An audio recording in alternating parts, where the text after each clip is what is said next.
Okay. It's because I have to submit stuff, so you're totally It's fine. like, okay. I just wanted to tell you, this is just for you. Oh, just well, as thank a you. quick thank you. Oh, thank you. For letting me come in.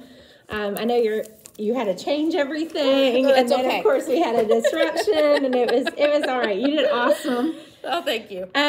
This is just a sheet for you. Okay. So we can kind of talk through each part of the lesson. At the end of the day, if you don't mind just scanning that QR code and just kind of giving me some feedback.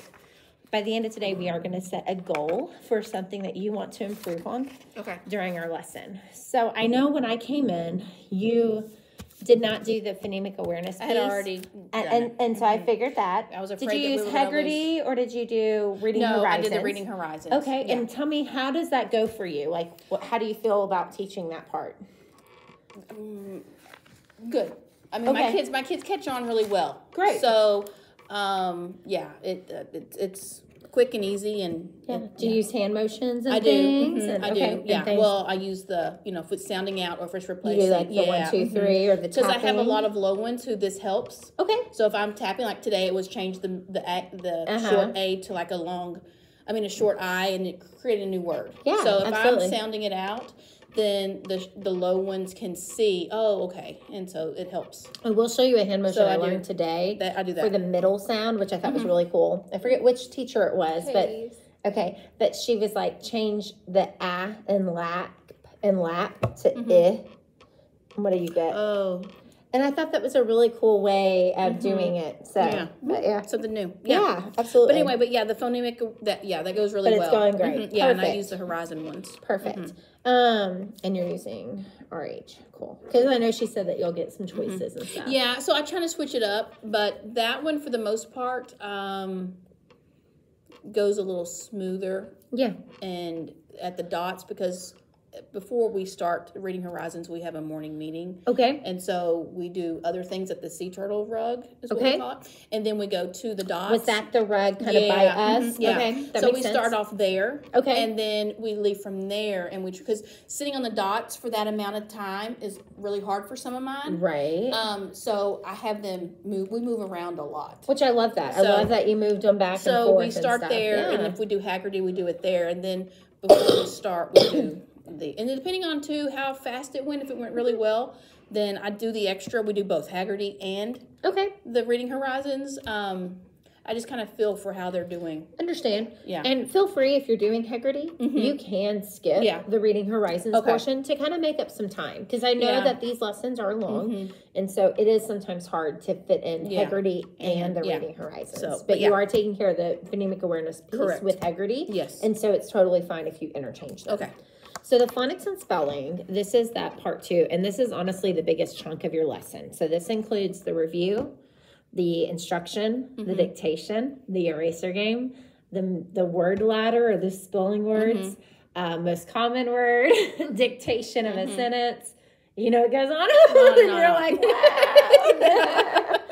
So this one is kind of the hardest piece sometimes. How do you think this is going? Are there any trouble spots or spots that you want to focus on? Like, tell me kind of all about that. I feel like the curriculum it's good, but with some of mine, it's too long for them. Like some of the ones that Kayla had to help, they get this. He's very far part advanced. is too long? Can I ask? I feel like the breaking it down, he's bored with. So like everything on my front of when you walk into my room, you are leaders, he can read all of that. Like he's on a 3rd grade. So breaking it down for him and 2 or 3 others, During they get the bored. instruction? Well, anything. Anything. On the rug, he can't sit. Okay. He can't. He's twirling. Usually, he's on the blue dot, which is behind the group, because I have to pull him away. Okay. And he'll just start writing. I have him do other things kind of during that lesson, or jumping jacks, whatever it is he's got to do, because he can't. He gets bored. With it. Yeah. But yeah, other than that, I mean, it's good, but it's just for those ones that are advanced that have trouble controlling their body. Yeah. He can't do it for that length of time. So I usually have to break it up. Okay. So we'll go to the board, and then we'll stop depending on, just depends on the day. If a lot of them want to go into the restroom, then we'll stop, go to the restroom, and then we'll come back, which we try to do before, but yeah, it's like a chain reaction. It's first grade. It's okay. I get it. But for 10 years, I know exactly how you feel. So, but yeah, I just have to kind of stop. So it's hard for me to get through a whole lesson and to feel like I actually, because I spend a lot of time on it. As you probably noticed, it takes me a while because I want to make sure before I'm building on that they have solidified that and they understand that. So I ask a lot of questions that have already been brought, like digraphs, and I want to make sure they don't forget that. So I'm constantly cycling the vocabulary and the terminology into the lesson. So therefore, it takes me about 2 days to do a lesson. Okay. So that way I feel confident and okay. When the skills review comes up, I know we have touched on this and I have done everything that I know to do, to get them to where they should be for the skills, but yet still stay on track with the curriculum plan. So, well, and I just want to commend you. I can tell your kids know it. I put like heart. Your kids know it. Like, well, it's because it's a constant thing. I'm just not going to buy. If I can tell them again that this is a digraph, or this is a CH, and this is a consonant, and why is this a consonant, and why is this a vowel, and what's a vowel, and then I'm gonna use it, because I have so many that are low that they have to have that, and if the ones who got it can just answer it, then I know that their foundation is solidified. Yeah. Well, I love your explanation of the guardian star versus the asterisk. I know a lot of them were like talking about that. Yeah. And so I love that you took the time and explained, well, where does the asterisk go? Oh, it goes at the beginning. Where's the guardian consonant? And so you did a really great job of explaining the differences. I was so hoping that no one was going to mention that. But, well, you did a great job. You did a wonderful job. That was great. Okay. I love that you provided feedback and everything. I noticed that the students, so they keep their markers and their erasers in their desk, right? Yeah, because we use it throughout the day. Okay. We use it for math. And then the whiteboards, though, are put away. Correct. Yeah, because if not, I have some that will pull it out. Okay. And they just want to draw or they want to color. And that's another reason, too, why I can't have them have the whiteboards with them, like, during my lesson. Okay. Because they will just start coloring. Right. And like that one, she was drawing on her hand. I don't know if you noticed that. And then I had one the other day who was literally marking on his shirt. And so I have to make sure that whenever I have the marker and board, that it's going to be one after the other. They can't have a long downtime because then they start marking or they just start erasing. Like the one little girl, she already erased the board because she was over it because she knew what was coming. Right. She knew we were erasing, so why erase one at a time when you can just erase all of it? So she just erases all of it. So I have to keep it at a speed to where they're still getting it, but yet fast enough to that where they don't get bored. Right. So that was just something I kind of thought about because timing is always an issue. Yeah. And it actually took 3 minutes. You don't think it's that long, but it was actually 3 minutes from the time that they started the carpets to go get the boards. Yeah. And come to their desk. So I was just curious if you kind of. It usually it's taken longer. At the beginning of the year, it was like 5 minutes. Oh, so improvement. Yeah, that's great. So, but it's just one of those things that in order for it to go smoothly and to go, I mean, that's just part of it. That's just one of the things that I'm going to have to kind of. They can't. Some of them can't keep it at their desk. Understand. One thing you could try to do is before they go to the carpet, grab a board, put it on their desk, and then go to the carpet. Yeah. So that might be something. I don't know if that will be a time saver or not. I'll try. But just an idea. Yeah. I'm just trying to think of ways to save you time, so that way you don't have to stretch it out for 2 lessons. Yeah. So that was just one of the things. I thought you did really good on the nonverbal, like kiss your brain, like you were checking their work, and you were just like. Well, that's another thing. So I'm very hardcore on handwriting, and so it's something that we've done from day one. Is we've make sure letters start and stop where they should, and begin at the left and go to. So anyway, yeah, they kind of know that if it's not correct, they're going to erase it. Yeah. When I was helping, he was being such a perfectionist too. That's the one who can't sit still. Yeah. So I will say, like, your kids totally know it. A couple of things. Whenever the script has the H-O-T, You actually don't have to do any of the sounds. You're just going to say the word. letters. So it's going to be H-O-T. Give it back to me. H-O-T. Now write it on your boards. Don't worry about the sounds, because for that one, what you're actually seeing is if they can decode it afterwards. Okay. So you want them to go ahead and mark it. Okay. Go ahead and prove it. And then you're seeing if they can take that knowledge that you just gave them in that lesson. Okay. When you say, go and read it now, you're seeing if they can actually go back and read that word. Okay. Because if you go ahead and give them the word, then they're just going to repeat it. And so there's a reason why they have encoding and decoding words, is because we want to see, can they read it? And those are the ones that we spell. Okay. And then the other ones are the ones that we say. We want to see, can they pull out those sounds and segment them to make this word? Okay. And so I would just say the word twice, and then I would just let them go. Okay. Because they know it. I know it's crazy. I know it's kind of scary sometimes to like let them go. But I'm going to tell you, your kids, they know it. They know it. That are on the first 2 rows. Yes. Behind them know it. Yes. But those 2, they're up and front I kind of noticed that. for a reason, because the 2 up front, which there were 2 absent, but the 3 up front and then that second row, those are my lowest ones, right, out of the whole class, right. So the ones that are further away from me are the top. So the closer they are, or unless I put a high with a low one to kind of help as partners when we do the partner reading. But yeah, so those ones that are up front, there's 2 that don't even know all 26 letters. Right. Of the alphabet. And I'm glad that you're still going, because that's what you want. You don't want to slow down the highs, because you're going to meet those lows where they're at in small group. I will say something I was actually telling Ms. Anderson was one thing that you can do. Like, you had one little girl, I know you had to step out to go help the teacher, and so you didn't get to really see it, but I gave them the nonsense word, teb, and I just gave it to them, and they wrote it. And I had one little girl that wrote T-E-H. And so all I had to do was like, let's read that word. And she went, te. She read it. And then she goes, I said, what did I say? And she goes, teb. And I said, oh, is that the same? And she's like, no. And she went and changed it. Okay. So a lot of times if you just have them go back and read that word that they wrote, you'd be surprised, because they know the phonics skills that you're teaching them, and they can apply it. Like, it is definitely evident that you've got it. Like, your kids, you're practicing it, like, they got it. So I would encourage you to just let them go a little bit more. And I know it's hard. It's hard as a teacher. It's just kind of like, but your kids are great. Your kids are great. You're doing a great job. Like, yeah. Until I get the skills review, and then it's like, let them 45 or below. Like, and then you just give feedback to the ones who maybe need it. Yeah. And then see how it goes.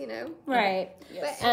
But and we can talk about the skills checks later. But I think they're going to work on getting us more data on like what exactly are they missing down the road. Yeah, because like when I see that. And it's like, when I've got 4 or 5 kids or more up there, I literally click on the eye, and then I'm like screenshotting it with my phone, because I'm like, okay, this is what do they need to work on? Yeah, and then I'm pulling them over, and then I even pull up the middle ones, because I'm just... Yeah, absolutely. One of them, like, well, obviously they missed something. Right. So I just got to reteach them. Sorry. No, you're fine. I did know that you had some, I noticed she said you were having some technology issues. Yeah. So what I'm going to do is after school today, I'm going to come into your classroom, and I'm going to just kind of see. There's a lot of times I can kind of tweak things. Okay. And just see if we can get your iPad working, because I know that laptop's heavy. It's hard for you. And then, you're having to bounce around tables to get to your computer. So I'm going to see if I can make that piece easier for you. That'll work. No promises, but I'm going to try. Okay. And then so we want this piece to be 27 minutes. Okay. So we want about 2 minutes for review, about 8 to 10, really like 8 minutes for instruction. So that's a total of 10 minutes. Okay. And then for dictation, that whole part of dictation is the other 17. Okay. And so I just kind of wrote down some times. So it took, 3, 6, so you started at 2:20. So it's about 30 minutes for dictation, from the first to just the spelling. So what we're going to try to do is just, tighten up times. Okay. I was really happy with like having the kids explain it. Okay. I'm explaining. Oh yeah. But you could tell though by like the third word, they got it. Yeah. You know? So you could just keep going. Hey, does yours look like mine? All right, let's go. Let's read it twice. Okay. Your kids know it. Okay. You can tell. You have taught them well. So don't be afraid. Let go. Elsa. But Elsa. Just Elsa. Kayla's gonna be like, "Good morning, Elsa." Let it go. That's right. Let it go. Because I'm going to tell you, you've done a wonderful job. Your classroom management is fantastic. You can tell the students, I mean, they've got eyes on you. They are all attention. Like, they've got it, you know? Okay. Yes. But, so yeah. And I didn't get to see transfer. How's transfer going for you? Good. I mean, it's day 2. You know, Okay, usually yes. as you time. Right. But good because we recap what we did the day before, and Okay. then we just focus on that on transfer the next day, and so then therefore I can move faster and I can go to another writing, Okay. So yeah, I mean Yeah. it worked. It works. Yeah. So the biggest thing on transfer is just make sure that we're focused on fluency. Yeah. So making sure we're not sounding like robots and things. Yeah. Because I usually read it first, but Perfect. usually my high ones read it with me, which I don't stop them. Yeah. And then they read it, and then again we read it together, and then I have them go through, and then we circle like any diagraphs or blends, but let that go. It's okay. That's all right. No, I love it. So anyway, but yeah, so then And we I'm go not saying through. you have to let everything go. Yeah. I'm just trying to save some time that's here and what, there. That's what we do. But yeah, usually I read it, we read it, they read it, and then I have Perfect. them read it again. And then like my high ones, I have them paired on the rug too, to where they're usually a high and a low. So then the high is reading to the low, and then the low is reading to the high. Perfect. So, Something I saw in another teachers but was how long is that time frame? Because usually that was a lengthy one too. Usually it's about 5 to 7 minutes or so. It's But what's really good is one of your teachers here actually does it where they actually whisper it to their mouth, like to their hand, and practice it, kind of whispering it. Yeah. And then the second time, then they're saying it out loud. And that gives them a chance to kind of practice where no one can hear them. Yeah. You know, but Or I they're thought just it was not feeding off of their person next to to them. them. yes. Yeah, well, so I tried that, and it was like a disaster. Oh. Partner was gone, or so anyway. But yeah, having them grouped, or if I had them grouped at the beginning of the year where they were, 2 lows together, Right. didn't work. So then it's just kind of trial and error. So Yeah. I've got them now to where I've kind of got a high with a low, and they kind of feed off of. Well, and I've got to also commend you on the kinesthetic cues. I love that you pulled them in to remind them of the kinesthetic cues of the vowels. So great job on that. Thank you. So if you flip it over, let's figure out what goal you want to work on today for next time. So what would you like to kind of get better at, would you say? Or just kind of tweak and Well, I guess, like you said, let it go. Let them become more independent on the just writing whatever I say. Okay. Having that confidence. So that they're going dictation? to, yes. Okay, they're so gonna be able dictation. to do it. Yeah. So in particular, I guess just saying the word and not breaking up the sounds. Yeah. I'm not saying you don't have, like, if you've got a couple kids that are struggling, I guess you I could just do you that can totally do it one-on-one with them. like Yeah, walk like you can past just and pop do, up to them and like, go, and you can give them the sounds, you know. Yeah. But yeah. So yeah, okay. So dictation, Time. time. management.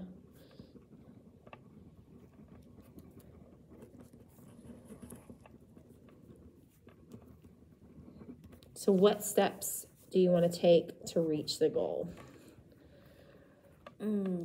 So I'll give you an idea. I've done a timer before.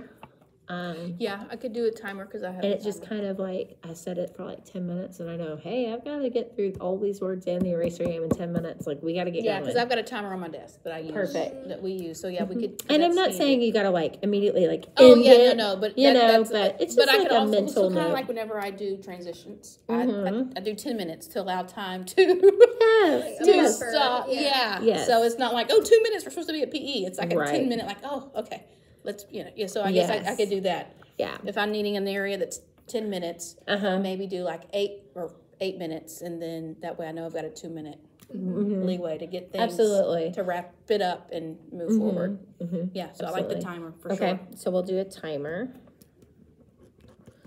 And then giving sounds to individuals. Yeah, that are below level. Mhm. And then I've also got some speech kids in there that they Right. need it. So she's a double. She's a below and a speech. It So often it's- is that way, and eventually the little light. My baby was a big So speech baby, and it was she's- like boom. Then she was a reader. Mhm. So as soon as they get enough speech, it's like Yeah. boom, they take off. So give sounds, and then but yeah, I mean, I would just, you can explain a couple words, but really that point of dictation is really to see, can they apply what you just taught them in that little mini lesson? Can they apply it on their own? That's kind of that like transition piece, and then we're kind of moving on. Okay. And so don't feel like you've got to check every single word. Like, you can, I know.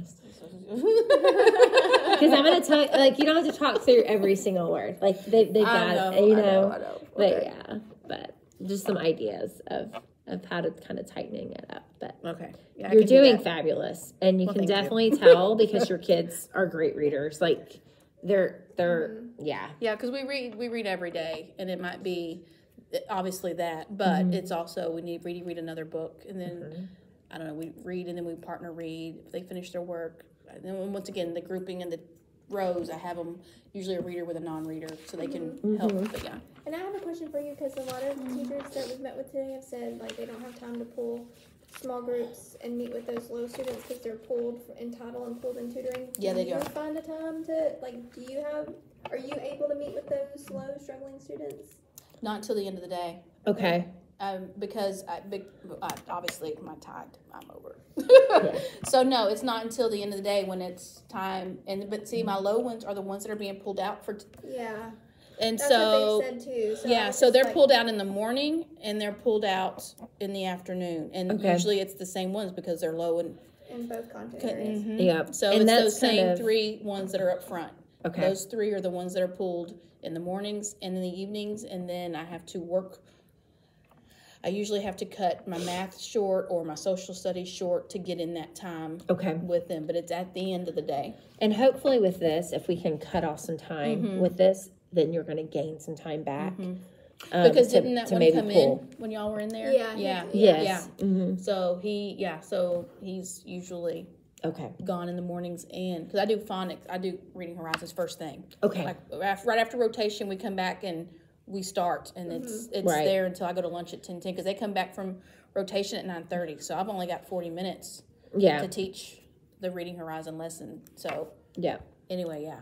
So, I don't really well, have I time am for going to one-on-one. model a first grade lesson. Okay. Wednesday. She's gonna model for And Greenhouse. I'm offering that she can record me. Oh, okay. I'm usually able to get through a full lesson in about 35 minutes to 40 minutes. Okay. So feel free to watch, just timing of set, Yeah, I will. and just, I know a lot of times, areas. I know a lot of times, like seeing someone do it in a classroom, you're And I'm like, a wait visual. a minute. Yeah. And and if maybe she can find coverage. I don't know how much coverage we're able Well, if to. I can watch a but if you video. can watch a video, Yeah, like that'll be fine. Yeah. So that's going to be a little thing too. But I think that's it. And then dismissal is at 3:30ish or so. 3:20. 3:20. Okay. And then so whenever how long does dismissal usually take for you? Would you say? Well, we can go in there Now, and I could work on you your can work on it, technology. yeah, because then after that, I've got drive up duty. Okay, no until problem. 4. So Okay, yeah, if we're yeah. good, we'll debrief in the morning, Okay. and then I'll go work on your technology.